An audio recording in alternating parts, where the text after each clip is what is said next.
we divide 733 by 2 in long division method. So 2 times 3 is 6. On subtracting we get 1. So now we put down this 3 and it is 13. So 2 times 6 is 12. On subtracting we get 1. So again we put down this 3 and it is 13. So 2 times 6 is 12. On subtracting we get 1.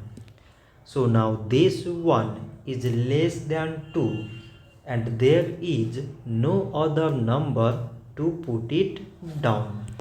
So we take here decimal so that we put 0.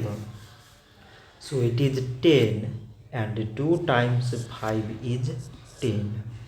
On subtracting we get 0.